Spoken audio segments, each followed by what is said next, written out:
Gute zusammen, ich bin der Jonas, wir sind hier im Apfelweinsolzer und ich habe heute die Jungs von Fußball 2000 zu Gast. Ja, mit Jungs ist in dem Fall gemeint Christopher Michel Official und ich. Bisschen ausgedünnte Personaldecke heute bei Fußball 2000, aber trotzdem werden wir uns es nicht nehmen lassen, ausführlich zu zelebrieren, dass die TSG Hoffenheim besiegt wurde, die Art und Weise, wie das geschehen ist und was man für Schlüsse daraus ziehen kann. Und schaffe ich es, Christopher Michel Official auf die dunkle Seite der 93 Army zu ziehen, die gegen Plastikclubs ist. Bam, bam. Ja, herzlich willkommen, meine lieben Freunde. Herzlich willkommen auch an dich, Christopher Michel Official. Applaus, Applaus, Applaus. Ja, das war's auch schon mit der Vorstellung. Heute sind wir beide nur zu zweit. Das neue Traumduo von Fußball 2000, Mamouche und Etikette vor der Kamera heute. Wir können in der Laufe der Sendung herausfinden, wer von uns wer ist. Aber Christopher, wir haben heute Morgen schon in den kommentierten Highlights gesagt, das war ein Fußballfest, ein schöner Sommertag. Ja. War eigentlich alles irgendwie ganz geil. Also ich glaube, heute werde ich nicht viel zu meckern haben. Hast du denn was zu meckern? Also ich fand, das war emotional gesehen, glaube ich, für die Fans ein richtig schöner Auftakt. War schönes Wetter, ein gutes Spiel, tolle Tore, auf die wir gleich noch detailliert eingehen können. Also wirklich viel zu kritisieren für den Auftritt am Samstag sehe ich jetzt tatsächlich nicht. Wir müssen natürlich die TSG Hoffenheim noch so ein bisschen einordnen, wie stark dieser Gegner war und alles. Aber jetzt erstmal per se gesehen, diese am Ende 98 Minuten, die es in den Nachspielzeiten waren, ich glaube, die haben den Fans viel Freude bereitet und die haben auch bei der Journalistenschar eher positive Kritiken als negative Kritiken hervorgerufen. Ja, das muss man ja auch mal festhalten, weil im Endeffekt ist ja in die Saison auch so ein bisschen eine Angst mit reingegangen. Absolut. Dass dieses gefällige Spiel, was es teilweise in der letzten Saison schon gab, irgendwie endlich mal auf die Anzeigetafel kommt, und das Gefühl hatte ich. Ich hatte das Gefühl, die Eintracht war sofort da, die Eintracht war gefährlich, ja, und die Eintracht war auch zwingend. So, du hast das Gefühl gehabt, okay, diese Kombinationen, die zu den Toren geführt haben, die haben eine gewisse Leichtigkeit gehabt, ja, und eine Selbstverständlichkeit, die im letzten Jahr nicht da war. Das heißt, so ein bisschen war man auch erleichtert, weil man dachte, ey, jetzt haben die sich endlich mal belohnt für das ein oder andere Passspiel, für die eine oder andere Stafette, wo am Ende dann halt dieses Tor steht. Und ich meine, das 1-0 ist ja ein bisschen exemplarisch dafür. Ich fand beim 1-0 halt einfach stark. Erstmal hat man das so gemeinschaftlich verteidigt. Da war so jeder in der Verteidigungsarbeit dabei. Ja, jeder hat ein bisschen rumgestochert und hier. Hat rumgestochert. Sie wollten dieses Tor irgendwie verhindern. Und dann war das natürlich auch ein Gedicht, dieser Ball von Nkunku auf Mamouche. Also du hast ja auch in den Highlights gesagt, dieses kurze Fenster, ja, den Ball auch so groß zu spielen. Also wir erwähnen das jetzt zum dritten Mal. Ich habe es in der Reaction gesagt, bei den kommentierten Highlights gesagt. Ja, aber man muss es einfach, und das ist auch mal wertzuschätzen, was Nkunku da für einen Ball gespielt hat. Es ist nämlich genau das. Sieht er das von seiner Position gar nicht so geil, wie groß dieses Fenster ist. Ja. Er spielt den über den Hoffenheimer, da vorne kommt aber noch ein Hoffenheimer. Genau. Das heißt, der Ball muss eigentlich so runterkommen, dass Mamouche den halt auch verarbeiten kann. Genau. Und dieser Pass war überragend. Das ist so ein vorletzter Pass, wo du denkst, geil. Und deswegen erwähne ich es auch, weil vorletzte Pässe gehen ja oft unter. Ja. Das merke ich immer in der Bewertung von Mario Götze. Liebe Grüße an seine Fans. Und, oder Nicht-Fans. Deswegen muss man das hier, glaube ich, auch nochmal herausstellen. Ja. Und dann, wenn wir schon bei Pässen sind, Mamouche, der Pass ist auch überragend. Dass den Etikette halt, der kann sich vor seinen Gegenspieler schieben, kann ihn mitnehmen, und dass er dann vor Oliver Baumann, der ja wirklich kein Gurkentorwart in dieser Bundesliga ist, das muss man ja sagen, dann so souverän bleibt, zielstrebig. Und dann wurde halt auch die erste Top-Chance gleich genutzt. Und das ist ja auch etwas, was Dino Topmöller einfach gefordert hat. Ich hatte so einen Tick Dortmund-Vibe in der Hinsicht, dass diesmal die Hoffenheimer irgendwie so ein Großbrand-Ding versemmelt haben, weil das war schon eine Riesenchance, die sie dann irgendwie so nichts versandet haben lassen. Und die Eintracht diesmal den Konter eiskalt verwertet hat, so war es ja eine Woche später in die andere Richtung. Also man sieht auch, wie eng das in dieser Bundesliga Woche für Woche zugeht und wie die Kleinigkeiten entscheiden.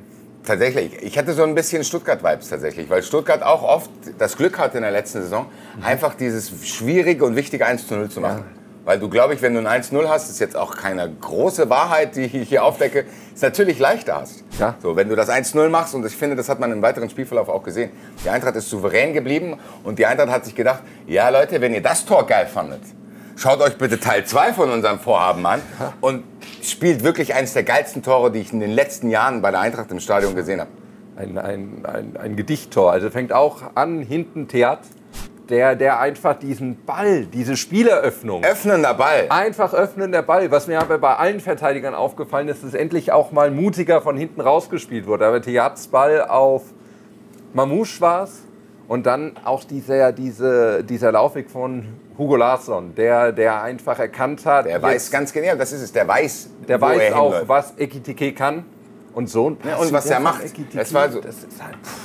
das war wirklich dieses Ding, wo man Hoffnung hatte, irgendwie letztes Jahr zu sagen, okay, wir müssen uns gedulden, das muss sich einspielen. Weil du hast gesagt, er weiß, was er macht, er weiß aber auch vorher, was er vorhat. Also du hast so das Gefühl, die Leute, die an den Toren beteiligt sind, die spielen schon ein bisschen länger zusammen und das klappt endlich. So, und das klappt endlich und da ist der Plan dahinter, wie die Tore erzielt werden sollen. Und wenn die Tore dann fallen, dann freuen sich natürlich alle. So, das war wirklich so, dass ich da stand und dachte, Alter, Gott sei Dank.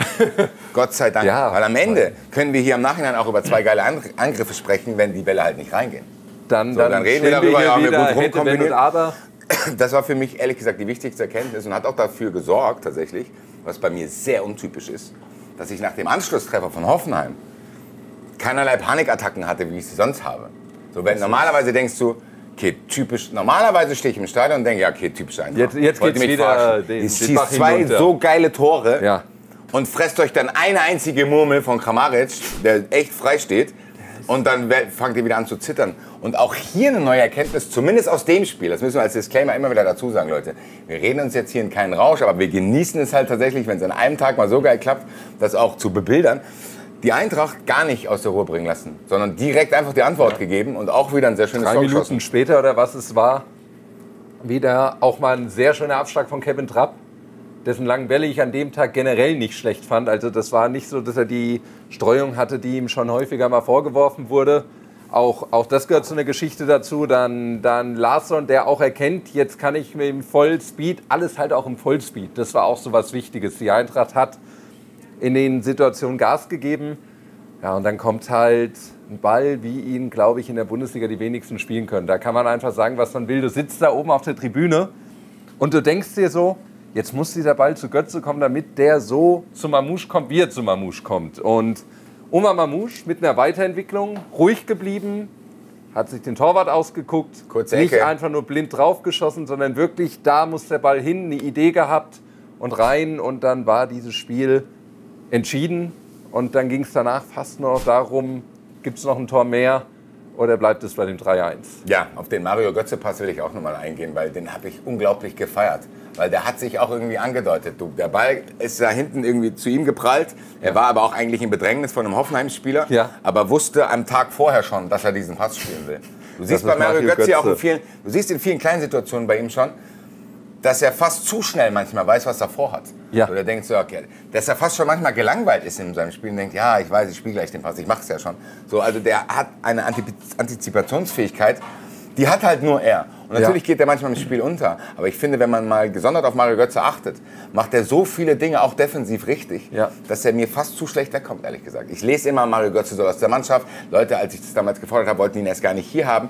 Aber natürlich sehe ich mich in solchen Szenen bestätigt, weil diese Fußballintelligenz, die er hat, einfach so schnell zu schalten. Und man muss auch mit schnell schalten kann, dass er weiß, okay, der Ball kommt jetzt gleich hierher und ich weiß genau, was ich vorhabe. Die schießt dir halt das 3-1. Und die schießt dir das mit einer Zuversicht, die ich hoffentlich in den Spielen jetzt weitersehe. Weil wenn die Eintracht sich das beibehält, dann hast du, glaube ich, viel Sand, der letzte Saison im Getriebe war, rausgefahren tatsächlich. Weil wir müssen natürlich, das gehört halt auch zu einer Wahrheit dazu, die TSG Hoffenheim ist seit 2018 Lieblingsgegner der Eintracht. Es gab in 12 Spielen 9 Siege, auch unter Dino letztes Jahr die beiden 3-1-Siege. Also die Hoffenheimer waren einfach auch ein sehr dankbarer Gegner, weil man sie so zerfressen konnte. Aber man hat es getan, das ist erstmal das Wichtige. Und jetzt kommt für mich die absolute Nagelprobe, um zu sehen, was dahinter steckt. Das Ding 2 Wochen in Wolfsburg. Aber für den Augenblick finde ich es auch mal wichtig, dass man Mannschaft und auch Trainer Dino Topmöller jetzt die Chance gibt, auch mal durchzuatmen. Der Start jetzt mit diesen 3 Pflichtspielen, du bist im Pokal sehr souverän weitergekommen, du hast in Dortmund 2-0 verloren, wo jetzt aber keiner sagen würde, das war ein Katastrophenspiel. Die einen sehen es ein bisschen kritischer, die anderen vielleicht ein bisschen zu gut, aber das war eine ordentliche Auswärtspartie und jetzt ein sehr überzeugender Heimsieg. Und ich glaube, jetzt kann die Eintracht erst mal sagen, auch in Verbindung mit dem Transferfenster ist es jetzt erstmal eine runde Sache, am 2. September hier zu stehen und zu sagen, wir gucken mal, wie sich die kommenden Monate mit der Dreifachbelastung entwickeln. Tatsächlich hast du halt einige geile Fantasien, die man als Fan ja immer hat. Und denkst du so, ey, du kannst auch noch Leute einwechseln, du hast auch noch Spieler, die noch gar nicht so in Erscheinung getreten sind, die ihr Potenzial noch ausschöpfen können. Du weißt teilweise, wenn du deine virtuellen Aufstellungen machst, gar nicht, wen soll ich denn wo hinstellen und so ein Kram. Du erfreust dich ja auch an neuen Spielern. Christensen und Theaten muss man hier auch nochmal erwähnen. Die muss man gesondert erwähnen. Wo du denkst, okay, die sind neu, aber du hast irgendwie das Gefühl, keine Ahnung, das sind Publikumslieblinge, die schon sehr, sehr lange da sind. Also du hast momentan sehr viele Möglichkeiten, um Freude zu entwickeln. Und ich finde, das merkt man. Das habe ich auch die ganze Zeit gemerkt, wenn wir darüber gesprochen haben, bis du mich ein bisschen wieder in die Realität des Rahmenterminkalenders zurückgeholt hast. Und dass mir klar geworden ist, wir haben jetzt gegen Hoffenheim gespielt, jetzt kommt eine Länderspielpause und dann spielen wir gegen Wolfsburg. Jetzt rege ich mich doch wieder auf. Ich muss ganz ehrlich sagen, eigentlich gehört sich das nicht. Und das sage ich jetzt hier auch nochmal an all meine Hater-Freunde. Man sollte nicht gegen Wolfsburg spielen müssen, man sollte nicht gegen Hoffenheim spielen müssen und Länderspielpausen nerven, auch wenn die so früh kommen. Ja. Es tut mir leid. Einer muss es sagen, es ist so. Weil das schadet der Bundesliga. Dieser leere Gästeblock, der da war, das sind entgangene Einnahmen für die Eintracht. Das sind entgangene Zuschauerzahlen, das sind entgangene Werbeeinnahmen. Ganz ehrlich, Hoffenheim sollte einfach verschwinden. Es tut mir sehr, sehr leid. Ich habe auch keinerlei Akzeptanz, egal wie lange die jetzt schon da sind, dass solche langweiligen Vereine in der Bundesliga sind, während ich dann sehe, dass Schalke gegen Köln fast das Stadion wegfliegt, du einen ausverkauften Gästeblock hast. Ja, und sonst oder Lautern gegen Hertha. Ja. Also ich meine, das sind doch auch diese Mannschaften, ich will jetzt hier gar nicht diesen Akt aufmachen, aber es heißt immer TV-Geldtabelle. Und dann wird die TSG Hoffenheim mit mehr TV-Geldern beteiligt als der FC Schalke 04 oder Köln, die Leute von den Fernseher locken. Sind wir ehrlich, wenn die TSG Hoffenheim nicht gegen Eintracht Frankfurt gespielt hätte, sondern in Augsburg, dann wäre das wieder eine 0%-Quote gewesen bei Sky. 0 bis 5.000 Zuschauer. 0 bis 5.000 Zuschauer. Und das ist einfach die Realität, der man sich auch irgendwann mal stellen muss als Bundesliga, wenn man ein Premium-Produkt anbieten will. Du kannst halt nun mal, das geht einfach nicht. Samstagmittag 15:30 Uhr und die Auswärtsfahrt sind 100 Kilometer, 110 Kilometer und dann sind da 200 Leute, der einzige Ort in diesem Stadion, wo es luftig war, war dieser Gästeblock. Und das finde ich, ist fast eine Provokation an die gesamte Bundesliga. Und wenn diese Bilder nicht als Warnung angenommen werden von den Funktionären und da auch mal gegengewirkt wird, dann werden diese Probleme nicht aufhören, falls zum Beispiel nächstes Jahr nichts gegen diese ganzen Vereine, die machen eine gute Arbeit. Ja, aber wenn Paderborn und Fürth aber wenn Paderborn und Fürth dann aufsteigen und Pauli und Kiel noch die Klasse halten, sage ich jetzt nur mal als Beispiel,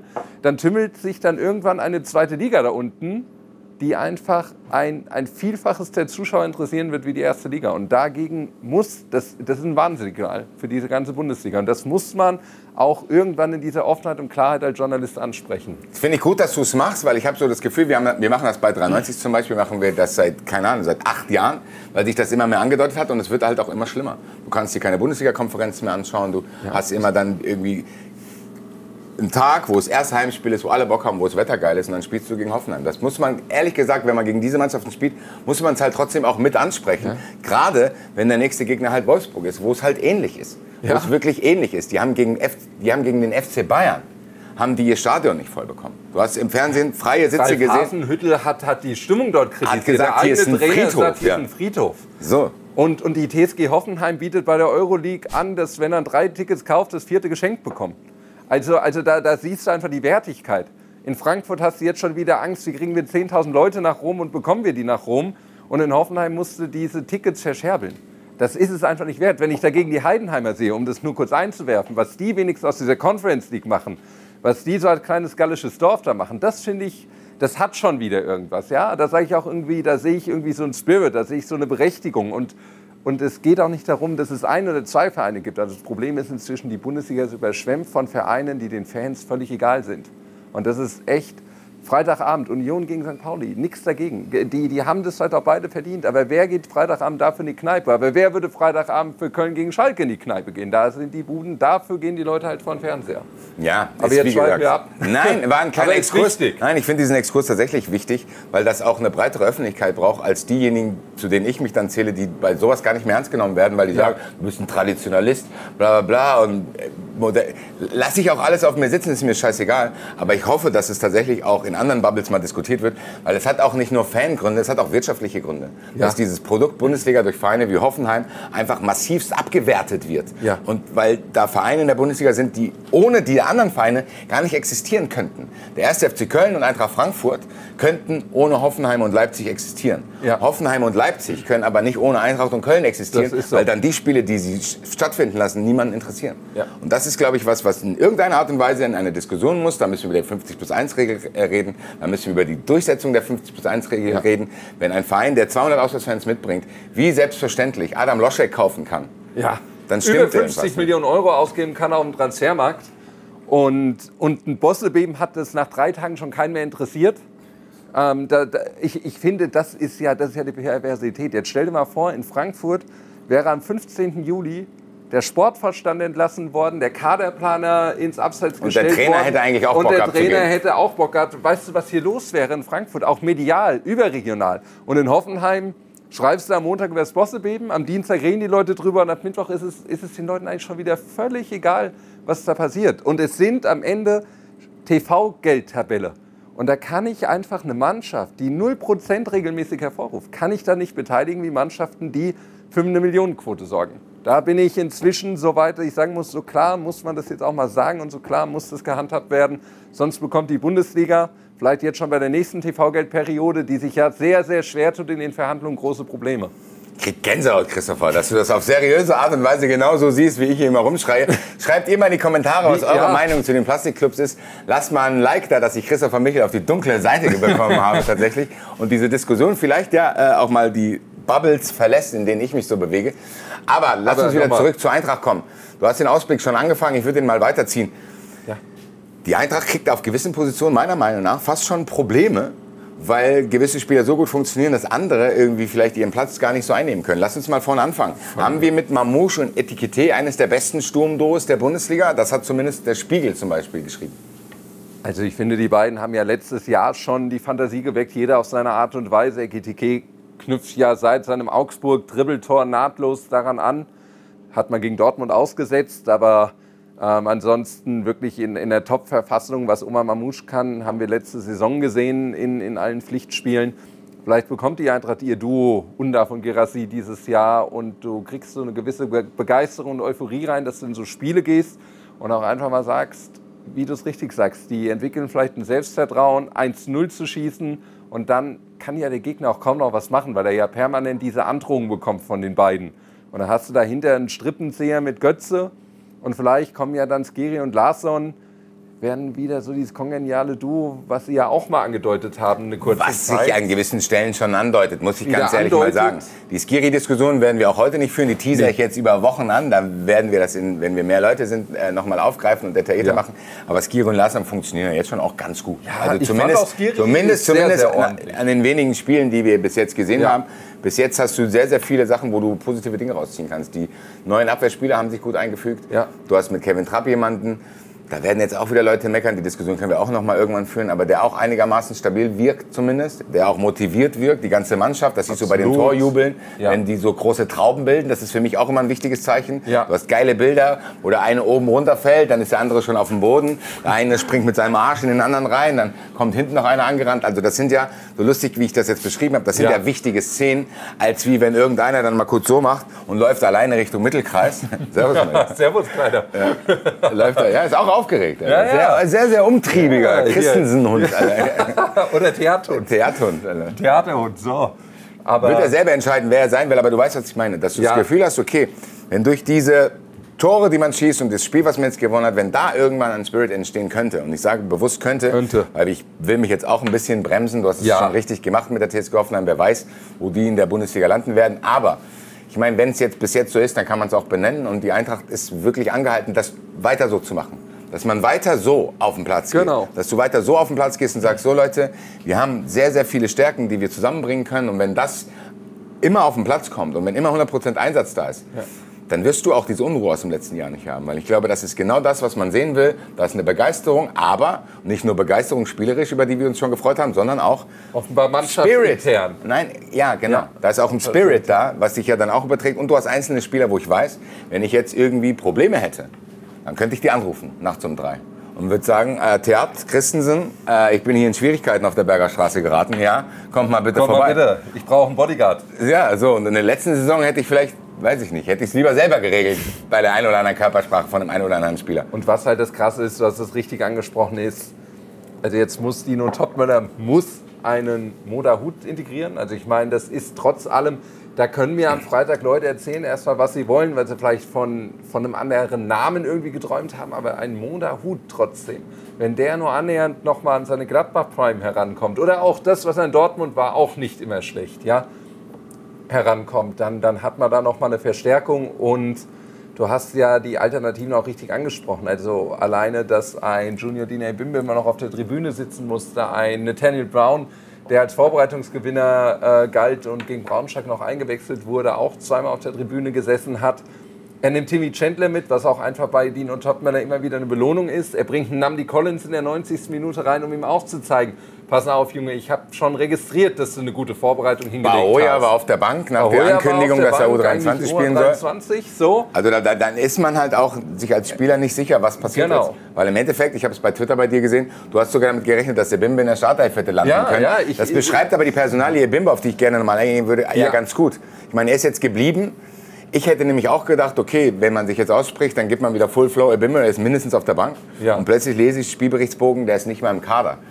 Glaubst du, dass das in irgendeiner Art und Weise, und das war bei mir letztes Jahr schon so, zu einer nervigen Angelegenheit werden könnte? Weil ich erinnere mich an letztes Jahr, da haben wir genau an der Stelle diskutiert, da habe ich zu dir gesagt, Digga, Topmöller kann mir doch nicht jede Woche einen Wasserstand bei Ebimbe geben, wie der gerade phlegmatisch drauf ist oder nicht oder wie wichtig er ist. Ja. Ich habe ein bisschen Angst bei der Personalie Ebimbe, dass die sich so ein bisschen zu so einem Diskussionsflipper entwickelt, wo du jede Woche in irgendeiner Art und Weise abwarten musst.